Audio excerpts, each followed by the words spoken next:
ভারতের নানা জায়গায় বাংলাদেশ বিরোধী নানা কর্মকাণ্ড ঘটেছে গতকাল। আমরা নিশ্চয়ই মন দিয়ে খেয়াল করেছি, কারণ এই মুহূর্তে ভারত বাংলাদেশের উপরে কি কি ধরনের চাপ তৈরি করতে চাইছে, কেন করতে চাইছে, আমাদের কি করা উচিত, এরকম নানা আলোচনায় আমরা যৌক্তিক কারণেই ব্যস্ত আছি।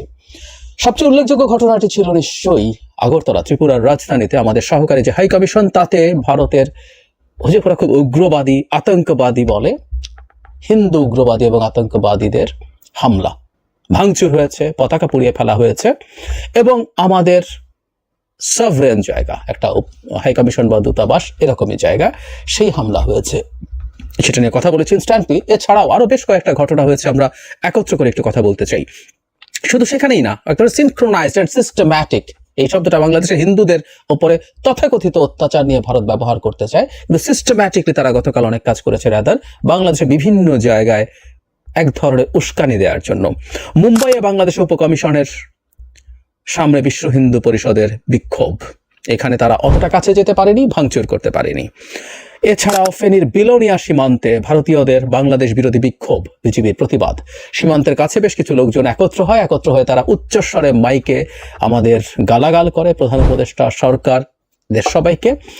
খুব বেশি মানুষ একত্র হয়েছে তা না, কিন্তু সেখানে এসেও তারা করেছে এবং আমাদের বিজিবি ওদের বিএসএফ এর কাছে এটা নিয়ে প্রতিবাদ জানিয়েছে।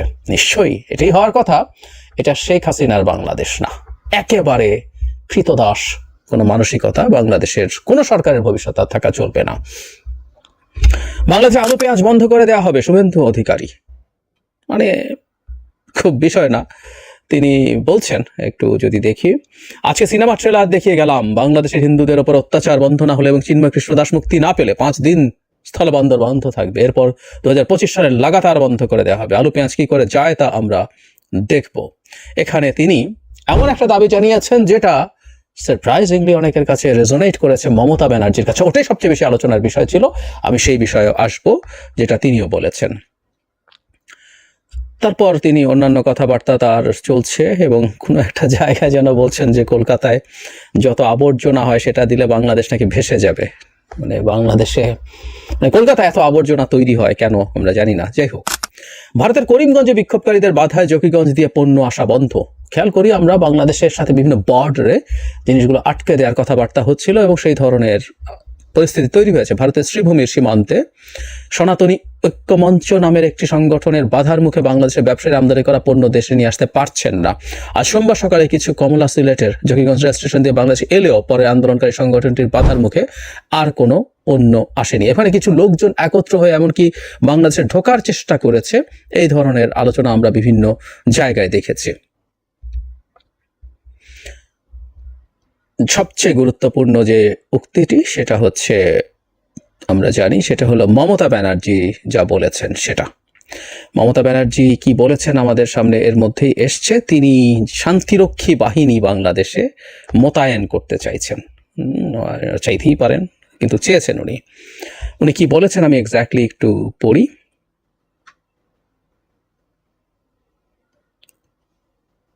উনি ওনাদের পার্লামেন্টের রীতিমতো বিধানসভায় কথা বলেছেন। এখানে অনেক আলোচনা চলছে, সেটা হলো উনি কেন বলেছেন, কি বলেছেন এবং এটা কতটা প্রেডিক্টেবল, এই ধরনের কথাবার্তা বলছেন। কিন্তু আগে উনি কি বলেছেন সেটা একটু শুনতে চাই।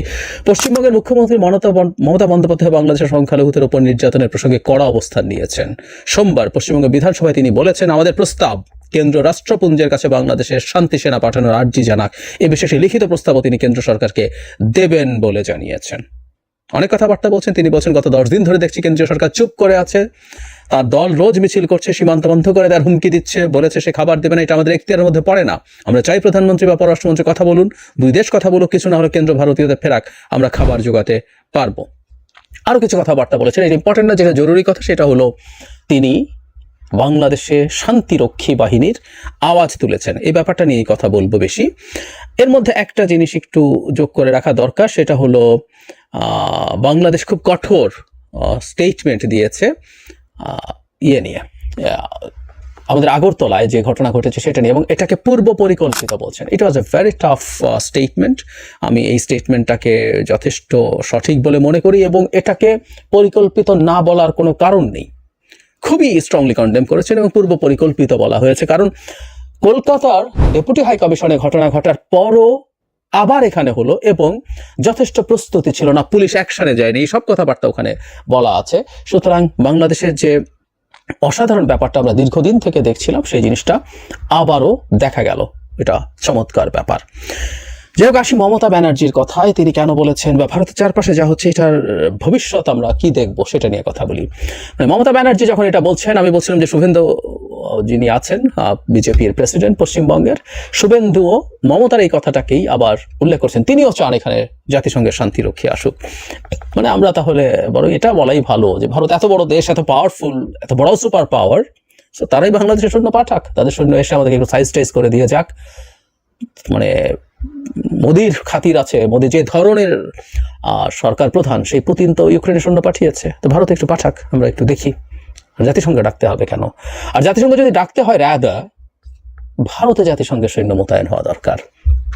মণিপুরে কি অসভ্যতা, বর্বরতা হচ্ছে দিনের পর দিন, মাসের পর মাস, সেখানে জাতিসংঘের বাহিনী মোতায়েন হওয়া দরকার। কাশ্মীরে তো দশকের পর দশক ধরে চলছে, সেখানে বাহিনী মোতায়েন হওয়া দরকার। ইভেন উত্তরপ্রদেশে মুসলমানদের উপরে যা হচ্ছে আরও বহু জায়গায় অনেক বেশি হয়েছে উত্তরপ্রদেশে, সেখানে হওয়া দরকার।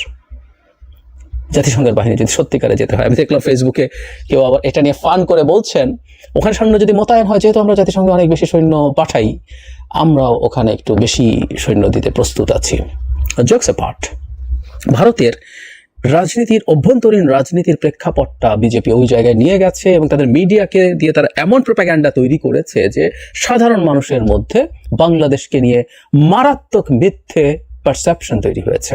এখানে হিন্দুরা টিকে থাকতে পারছে না, তাদের জীবন শেষ হয়ে গেছে, তাদের সম্পদের উপর হামলা হচ্ছে, মেয়েরা রেপড হচ্ছেন, নানা রকম ন্যারেটিভ ছড়িয়ে পড়েছে। ফলে যেটা ঘটে, এটাই অনিবার্য ছিল হয়তো। গতকাল সকালে আমি যে ভিডিওটা দিয়েছি সেখানে আমি কথাটা খুব স্পষ্টভাবে বলেছি, এই ধরনের হিন্দুত্ববাদী আইডেন্টিটি পলিটিক্সকে যখন বিজেপি মারাত্মকভাবে ব্যবহার করতে শুরু করবে, অন্যান্য দলগুলোর জন্য তখন একটা প্রশ্ন তৈরি হবে, সামনে একটা অপশন নিতে হবে তাকে, যে আমি কি এর গায়ে মানে জোয়ারে গা ভাসাবো নাকি আমি অন্য কিছু করব।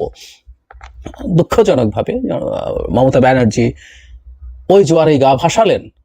উনি যেহেতু পশ্চিমবঙ্গের শুভেন্দু মারাত্মক অ্যান্টি বাংলাদেশ রাজনীতি করছেন, উনি হয়তো হাওয়া বুঝতে পারছেন। মমতার কথা বলছি, যে অবস্থান না নিলে তার রাজনীতি খুব টিকে থাকবে না, কিন্তু অত্যন্ত বিভৎস ভয়ঙ্কর একটা কথা বলেছেন। অভ্যন্তরীণ রাজনীতির জন্য হলেও এরকম কথা কেউ বলতে পারে না। রাইটলি আমাদের সবাই সব দিক থেকে কন্ডেম করেছে এবং এসব ফালতু কথা যত বেশি বলা হবে, অনেকেই বলছেন, আমিও সঠিক মনে করি, এটা আমাদের মধ্যকার ঐক্য, আমাদের কিছু ঐক্যের মধ্যে চিড় দেখা যাচ্ছিল, ওই চিড়টা ওয়াইডেন্ড হচ্ছিল, সেই জায়গায় এসে এটা আবার নতুন করে ভালো পর্যায়ে যাবে, আমাদের ইন্টিগ্রিটি, আমাদের সলিডারিটি এগুলো আরো বাড়বে, এটা অনেকেই বলছেন। কিন্তু একটা জিনিস সতর্কতা দরকার, ভারত তার সর্বোচ্চ চেষ্টা করে যাবে, উপায় নেই ভারতের, বিশেষ করে ভারতের ক্ষমতাসীন বিজেপি সরকার গত নির্বাচনে হিন্দুত্ববাদকে সিরিয়াসলি সামনে এনে রীতিমতো বাবরি মসজিদের জায়গায় রাম মন্দির তৈরি করে সে আধা খ্যাচড়া ভাবে উদ্বোধন করে, আমাদের মনে আছে নিশ্চয়ই, তাদের সবচেয়ে বড় প্রিস্টরা আসেননি, কারণ এই অসমাপ্ত মন্দিরে দেবতার প্রাণ প্রতিষ্ঠা করা যায় না। তারপর তারা করেছে নির্বাচনকে সামনে রেখে এবং এক অর্থে ভরাডুবি হয়েছে নির্বাচনে, যদিও তারা ক্ষমতায় আছে। কিন্তু ভবিষ্যতেও তার রাজনীতি এটাই করতে হবে, কারণ এই রাজনীতি কাজ করছে না বলে বিজেপির পক্ষে আর ওয়েলফেয়ার বেসড রাজনীতি করা সম্ভব না। কারণ বিজেপি 10 বছর ক্ষমতায় আছে, আরও সেটা আগাচ্ছে। সে ওয়েলফেয়ারের কথা বলতে গেলে জনগণ প্রশ্ন করবে, বিরোধীরা বলে তুমি তো 10 বছর ক্ষমতায় আছো, তুমি কি করেছো? ফলে বিজেপিকে তার এই হিন্দুত্ববাদী রাজনীতিকে আরো সুর চড়াতে হবে। তার অভ্যন্তরীণ রাজনীতির জন্য লোকসভা নির্বাচন দূরে আছে, কিন্তু বহু জায়গায় বিধানসভা নির্বাচন হচ্ছে।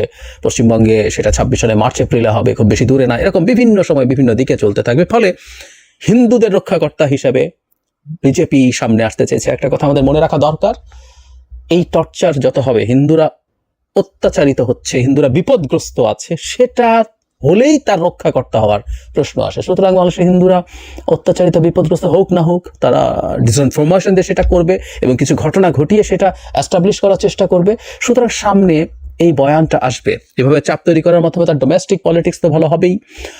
সে ডক্টর ইউনূস সরকারের উপরে চাপ তৈরি করে যদি তার পতন ঘটিয়ে দিতে পারে, তাহলে তার পরাজিত হয়েছেন যার হাতে, সেই সরকারের পতন তাকে শান্তি দেবে। শেখ হাসিনা ফিরে আসছে না, অন্য কেউ, অন্য কিছু হলো, সেটাও তাকে প্রাথমিক একটা তৃপ্তি দেবে, তার একটা সাফল্য হিসেবে দেখা দেবে। আর সেটাও যদি না হয়, চাপের ফলে ডক্টর ইউনূস কাবু হয়ে যাবেন। এটা করে তারা বাংলাদেশের কাছ থেকে আরও কিছু লেভারেজ নিতে চাইবেন।